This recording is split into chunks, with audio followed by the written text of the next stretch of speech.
कस्तो हेर्न लायकको भएर झुन्ड्यो यो बाँस रुखमा। अब तानु भन्दा पनि रुख भाँचिने डर। अब यो आउँदैन उतापट्टि आधी नै छ फेरि, यसले अब यहाँ आधी यहीँ छोडिदिन्छु। हेर्न लायकको भएर झुन्ड्यो।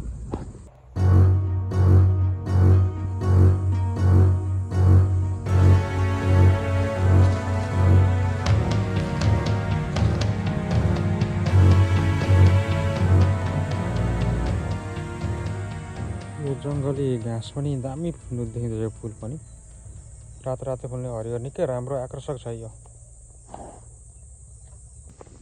बाख्राको खोर बनाउनुलाई बाँस काटौँ भनेको, बाँस पनि अब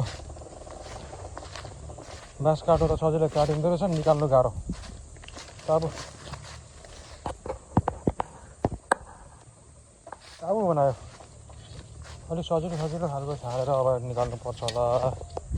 यस्तो काबु बनायो कि बाँस अलिक यतापट्टि चाहिँ अलिक सजिलो छ कि काट्नु पर्यो। अब यहाँको काट्नु पर्यो, यहाँको चाहिँ अलिक सजिलो होला है। यतापट्टि त फेरि दामी खोला छ नि, यतापट्टि जङ्गल। तर मैले बाइक राखेको छु।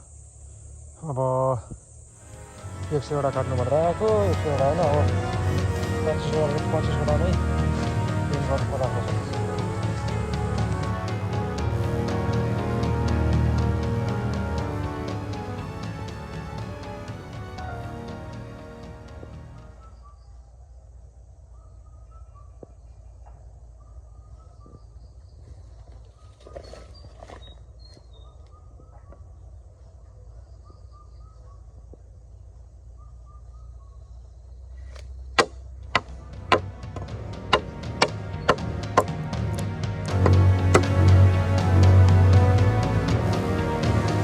पानी पर्ला घरबाट हिँड्दा चाहिँ पानी पर्ला जस्तो गरेको थियो। पानी यो झुक्क्याएर हिँड्दा पानी हो कि जस्तो लागिरहेको छ, तर साँच्चीकै पानी पऱ्यो र चाहिँ साँच्चीकै पानी पऱ्यो।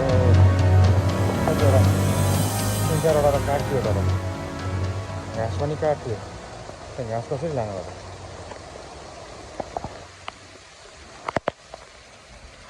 साँच्चीकै पानी पऱ्यो जानु लुकेको हौ। यस्तो छ।